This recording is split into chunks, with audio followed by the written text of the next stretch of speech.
paz do Senhor a todos. Quero agradecer ao Luís por esta oportunidade, este convite de mais uma vez falar no seu canal. É uma boa iniciativa. Eu, de fato, encorajo a mais jovens a adotar esta metodologia de compartilha da palavra de Deus. Sem mais demoras, né? Vamos avançar para o tema que nos foi proposto hoje a tratar, né? Que é o suicídio. E eu gostaria de trazer como subtema, né? Por que não optar por né? Por que não optar por um suicídio? Vamos lá. Eu sei que alguém poderá ter alguns pensamentos como estes. Eu já estou cansado de viver. Tudo na minha vida não faz sentido. Ninguém se importa comigo. Eu não presto, não sou útil em nada. Porque as coisas porque as coisas más só acontecem comigo? Já tentei muita coisa, mas nada dá certo. Se alguém que está a me ouvir já pensou isso, ou isto está a passar na sua mente neste exato momento, eu acredito que poderá lhe fazer muito bem continuar a ver este vídeo, poderá lhe fazer muito bem estarmos a refletir juntos sobre a questão do suicídio. De forma introdutória, o que nós diríamos sobre o suicídio ou a definição do suicídio? Todos nós sabemos que o suicídio é o ato intencional de tirar a própria vida por algum motivo que lhe cria uma desestabilidade emocional, mental e espiritual. Suicídio é uma tentativa de escape dos problemas e situações difíceis que a pessoa está a passar, né? Uma tentativa de escapar disso. Também, por último, podemos dizer assim, que olha, o suicídio é o resultado da esperança colocada na morte, como sendo a entidade capaz de aliviar a dor e os problemas que enfrentamos ou os problemas enfrentados.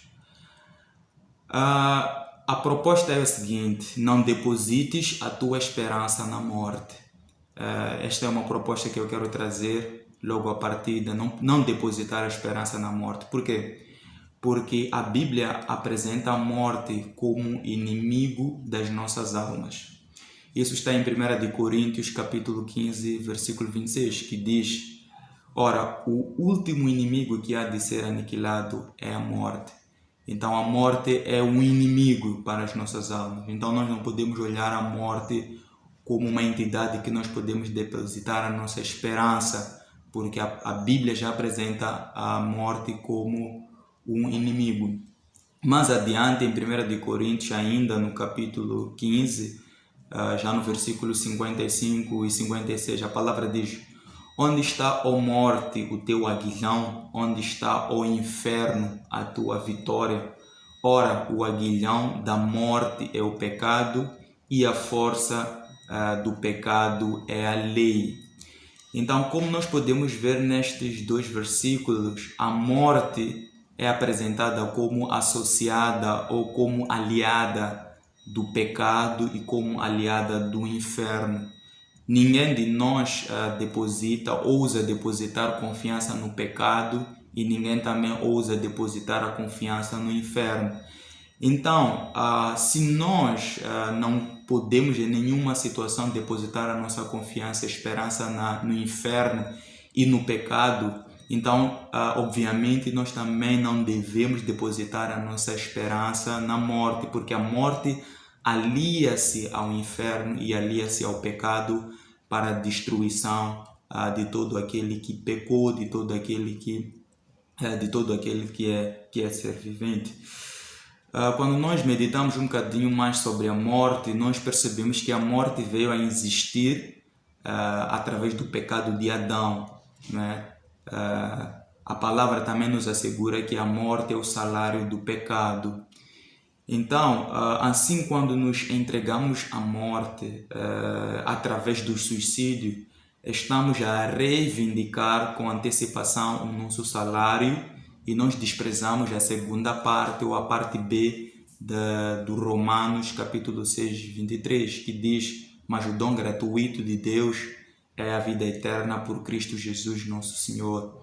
Então, nós não podemos depositar a esperança na morte. A morte, ela vem como sendo o salário do pecado, ok? E vem como consequência do pecado. E quando nós nos suicidamos, quando nós nos entregamos à morte, estamos a antecipar a nossa destruição, sem considerar o fato de Deus a nos propor a vida eterna por Cristo Jesus como sendo um dom gratuito. A nossa esperança deve estar na vida e não na morte. Sei que é difícil depositar a esperança na vida quando já começamos a achar que a morte é a melhor coisa ou é a melhor saída. Principalmente se várias coisas na vida forem desfavoráveis à nossa situação. Então torna-se cada vez difícil depositar a esperança na vida. A verdade é que se procuramos alguma esperança na nossa vida ou se procuramos alguma esperança na vida de uma outra pessoa que está à nossa volta, não conseguiremos sair desta situação ou deste sufoco. O correto é direcionar a nossa vista naquele que disse: eu sou o caminho, a verdade e a vida, e ninguém pode vir ao Pai a não ser por mim. Quem disse essas palavras foi Jesus. E ele propõe que ele sim é o caminho, ele sim é a verdade, ele sim é a vida. Nós não podemos procurar uma esperança da vida em nós, não podemos procurar nenhuma esperança de vida nas outras pessoas. Devemos procurar a esperança de vida naquele que disse que verdadeiramente é a vida. Só assim nós podemos tirar a nossa esperança da morte e colocar a esperança na verdadeira vida. E Jesus Cristo, na verdade, é a vida que venceu a morte. Depositar a confiança em Cristo é tão sério, pois Ele não só pode aliviar a dor do nosso coração, mas nos fará triunfar sobre a morte através da ressurreição para a vida. Então, aqui nós percebemos que Jesus Cristo, Ele é o único capaz não só de aliviar a nossa situação, nosso sufoco, nosso aperto, nosso desespero, mas em última análise Ele é o único que nos vai fazer vencer a morte, porque nós dissemos que, olha, a morte não é uma entidade para confiarmos nela, mas a morte é o nosso inimigo. É por isso que Jesus Cristo, Ele nos fará triunfar sobre o nosso inimigo, que é a morte, nos dando a ressurreição dentre os mortos. A Bíblia diz que Jesus Cristo é o primogênito dentre os mortos, ou seja, Ele é aquele que venceu a morte. Então, com Jesus Cristo, nós poderemos vencer a morte, que é o nosso inimigo. Então, eu gostaria que nós não olhássemos em nenhuma situação, mesmo quando sofremos dificuldades na vida, em nenhuma situação devemos olhar a morte como escape, em nenhuma situação devemos olhar a morte como uma saída, um tipo de saída. Mas então, o que fazer? Esta pode, se calhar, ser a questão. Mas então, o que nós podemos fazer? Na prática, vencer o comportamento suicida não é fácil, né? Não é fácil. Há quem apenas, ou o comportamento suicida, né? Pode ser vista desta forma. Há quem apenas pensa nos suicídios de forma esporádica, ok? Mas o outro pode pensar no suicídio com maior frequência. Isso já é identificado também como comportamento suicida, não é? Com maior frequência, devido à profundidade, não é? E à prolongada tristeza que essa pessoa está a experimentar, ok? E também podemos ter pessoas que já planejaram e já tentaram o ato do suicídio. E nós podemos perceber que quanto mais perto a pessoa esteve do suicídio, pode revelar a dificuldade associada para sair desta situação. Então, se a pessoa já esteve mais profundamente envolvida aos pensamentos e aos planos de suicidar, é mais difícil ainda resgatar esta pessoa desta situação. Mas a questão prevalece: como é que nós de fato podemos sair ou vencer esta situação? Sem nenhuma dúvida, primeiro nós recomendamos a fé, porque para Deus nada é impossível. Não há uma situação tão complicada, tão complexa que Deus não possa nos fazer vencer ou Deus não possa resolver. A fé em Deus, a fé em Jesus Cristo deve ser apresentada como a primeira recomendação e nós não vamos nos desviar disto. Nós vamos apresentar sempre a fé em Jesus Cristo como a primeira saída, como a saída, né? A saída, né? A primeira recomendação que nós damos.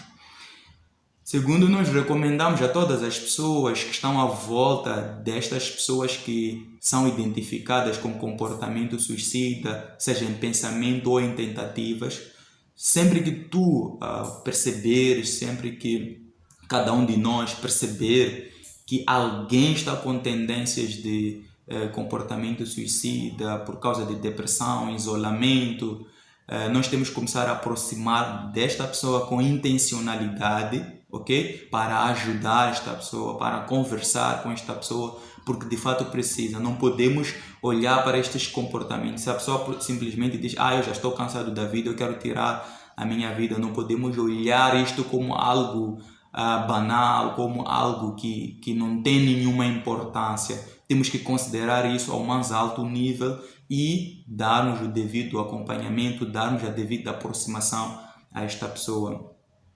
A terceira recomendação que podemos dar é a pessoa que está com tendência, não é? Quem está com tendência a este comportamento, quem está a pensar isto, quem está a tentar fazer isto, qual é a nossa recomendação? É que aproxime-se daquelas pessoas que sabem que poderão dar-lhe a ajuda correta, aquelas pessoas que sabem que vão lhe levar à oração. Nós sabemos, no nosso círculo de amizades, no nosso círculo de pessoas próximas, nós sabemos que se nós formos a falar sobre um assunto, quem de fato poderá nos dar atenção, quem de fato poderá levar a sério aquilo que nós estamos a falar, quem de fato vai orar conosco, quem de fato vai nos falar palavras encorajadoras. E também sabemos quem, ao apresentarmos a nossa situação, quem vai piorar a nossa situação, quem vai nos dar força para cometer o suicídio e quem não nos vai dar força para cometer o suicídio. Então, a minha recomendação é que aquelas pessoas que sabem que vão lhe desencorajar a procurar ou a consumar o ato de suicídio, fale com estas pessoas que vão lhe desencorajar a fazer isso, porque nós lá no nosso âmago sabemos que a vida é a coisa mais nobre que a morte. Nós sabemos lá no nosso âmago que vale a pena nós confiarmos em Deus do que desacreditarmos e confiarmos na morte, do que desacreditar em Deus e confiarmos na morte na nossa situação. Outra recomendação que eu gostaria de deixar é não sofra sozinho, não sofra calado. A palavra de Deus diz que nós devemos dividir as nossas cargas e suportar as cargas uns dos outros. É bíblico procurar apoio, é bíblico procurar ajuda, é bíblico não sofrer sozinho. Um outro aspecto muito importante a ser percebido é o amor de Deus. O amor de Deus supera o nosso amor, não é? Eu posso não me amar mais, eu posso desesperar da minha própria vida, eu posso desvalorizar completamente a minha vida, mas Deus não deixa de me amar, mas Deus não deixa de valorizar a minha vida. A palavra de Deus diz que Deus pega nas coisas que não são e usa-as para confundir aquelas que são. Deus usa aquelas coisas desprezíveis deste mundo, não é? Para confundir aquelas que são consideradas nobres. Mesmo quando eu considero a minha vida completamente desprezíveis, o mais provável é que Deus se interesse com minha vida e ele, quer dizer, nem é o mais provável, é aquilo que é. Deus se interessa com a minha vida e Deus quer tornar a minha vida útil. Então Deus quer pegar todas aquelas pessoas que acham que são inúteis, aquelas pessoas que até são consideradas inúteis. Deus quer pegar estas pessoas e usá-las e exaltar todas essas pessoas. Então eu tenho que ter esta fé, que ainda que eu menospreze a minha vida, Deus, Ele ama-me, Deus, Ele considera-me, Deus considera-me uma alma preciosa pela qual Jesus Cristo morreu. E quanto ao contacto com os outros, é muito importante nós termos o contacto com os outros, mas mais do que isso, eu gostaria de desafiar a cada um de nós a colocarmos a nossa vida em contacto com as narrativas dos evangelhos. Por quê? Porque nas narrativas bíblicas contidas nos evangelhos, nós podemos encontrar pessoas verdadeiramente sofridas. Pessoas como a mulher com fluxo de sangue, cegos, paralíticos, leprosos, não é? Pessoas que nós percebemos claramente que os seus problemas, comparativamente aos nossos, são muito mais graves, não é? Quando nós colocamos a nossa vida em contato com as narrativas bíblicas, com a vida destas pessoas, nós percebemos que estas pessoas estavam em situações muito mais terríveis, muito mais profundas, muito mais difíceis que as nossas. E hoje não é diferente. Quando nós olhamos à nossa volta, às vezes nós somos um bocadinho egoístas no tratamento do nosso problema, somos um pouco egoístas na visão do nosso próprio problema. Nós dizemos que nós somos os mais sofridos, nós dizemos que nós somos os mais desfavorecidos, mas quando colocamos em contato a nossa vida com a vida das outras pessoas, quando colocamos em contato os nossos problemas com os problemas dos outros, nós percebemos que não, existem pessoas em situações mais difíceis que as nossas. E isso é algo muito importante. Por quê? Porque quando nós olhamos para as pessoas que estavam com sofrimentos muito profundos nos evangelhos, nós percebemos que Deus lhes deu alívio. Deus deu alívio a estas pessoas. E quanto mais a nós com problemas ligeiramente inferiores a estes problemas, com certeza Deus nos dará maior alívio. Então, nós podemos perceber que, olha, os nossos problemas não são tão grandes e únicos quanto nós pensávamos que fossem, e que os nossos problemas não são tão graves que ao ponto da única solução ser a morte. Os nossos problemas não são os únicos, existem problemas maiores que os nossos, e os nossos problemas não são problemas insolúveis, ok? São problemas que têm solução para além da morte, têm solução na vida, têm solução em Jesus Cristo. Então, estas são as palavras que eu gostaria de deixar com todos aqueles que estiveram aqui nos acompanhar. São palavras de encorajamento, palavras de fé em Deus que nos dá vida em Jesus Cristo. Então fiquem nessa esperança, nunca optem pela morte. A morte sempre é inimiga nossa e devemos confiar e esperar na vida. Deus rica e poderosamente abençoe.